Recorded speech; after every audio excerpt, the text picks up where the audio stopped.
the sky. It's been a long time coming, but I know. There's still a racial divide in the city between black and white. What is it that you could do as a mayor to help the different ethnicities here to conquer as one, but not also as black and white, but as a divide between the African American culture in Memphis too, because there's a big divide between the two. And for me, that's something that means a lot more. May I challenge you somewhat on that statement? Dr. King died in walking distance from here so that everybody who wanted to be with anybody they wanted to be with could be with. There is nothing legally separating the races. You all, in my humble, well, I'm not humble. In my considered opinion, there is nothing separating the races. Everybody here who wants to go to church with some other race, or marry some other race, or live with some other race, or go to school with some other race can do it if they want to.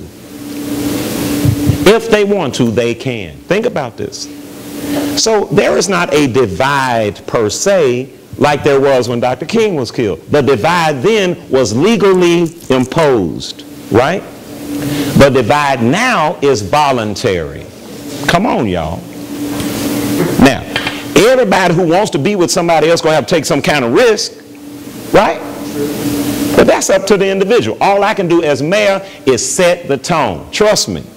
My appointments will reflect the racial demographic of the city. I think that's the only fair way to do it. Don't you? Isn't that the only fair way to do it?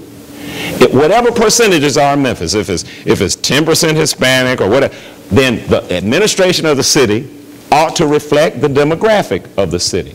Now, as far as, okay, since we on this topic, I asked a question earlier, why is Memphis City Schools 95% black? And I'm going to ask it again.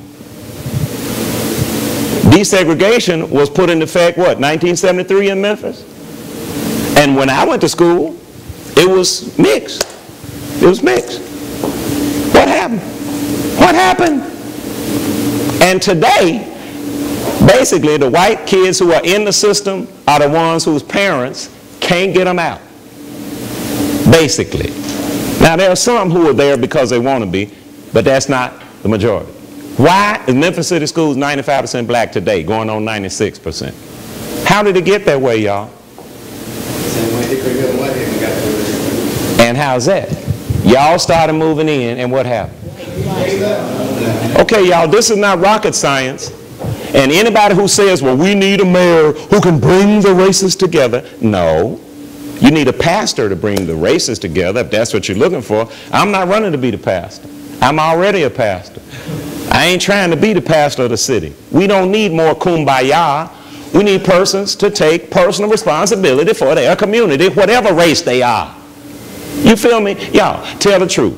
If I go out there tonight and my car has been broken into, chances are it was a brother. Chances, just statistically speaking. Don't be angry with me for that statement of fact. Well, that ain't a race problem. That's a responsibility problem. You're not taking personal responsibility for yourself, right? But no, y'all, Memphis City Schools got all black because all the whites left. So we don't need a mayor to bring us together. We need people, if they want to be together, to come back. Now, why won't they come back? Well, that's another discussion for another day, right? Because by now the whole system is atrophied to the point where I wouldn't come back. I told y'all when I leave, I'm going to start my own school. But it didn't start out that way. Okay? And if we bring neighborhood schools back, over time, we will have all races come back because the quality will be where it should be. Did I answer your question? All right. Yes? No, I don't have a question. Anybody else?